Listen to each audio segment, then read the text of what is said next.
So yan guys, welcome to my video.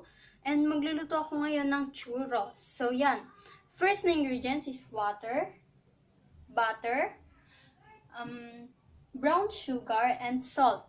So ilalagay natin yan dito ng sabay-sabay. Yan ko na siya. And nalagay ko siya sa may boil.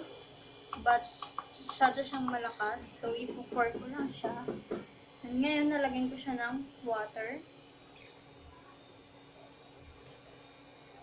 brown sugar, and next is salt, and last is butter. And guys, haluin natin siya hanggat sa matunaw yung butter.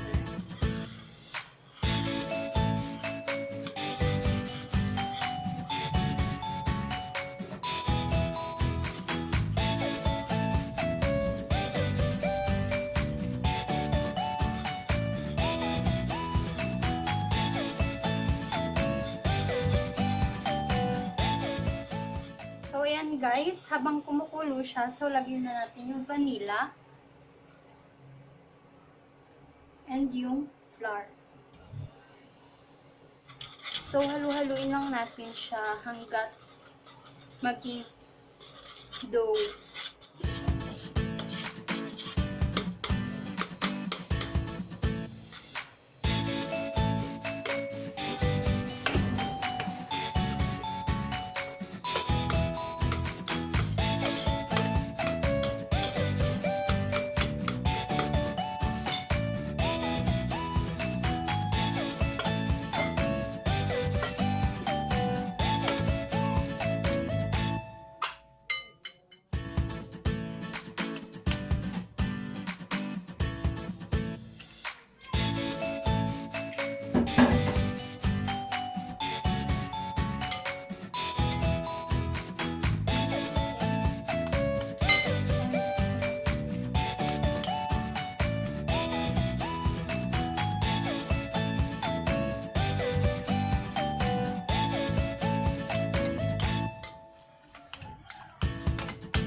Guys, natapos ko na siya haluin. Ito na yung churros na nakalagay na siya sa may tip. And ito na yung tip niya.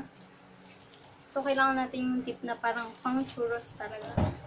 So, ayan. Habang mainit, lagay na natin itong churros dito.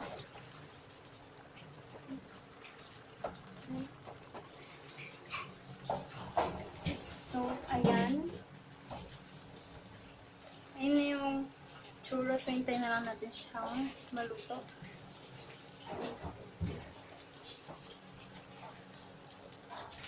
So, ayan guys. Luto na siya. And pinatay ko na yung kalan.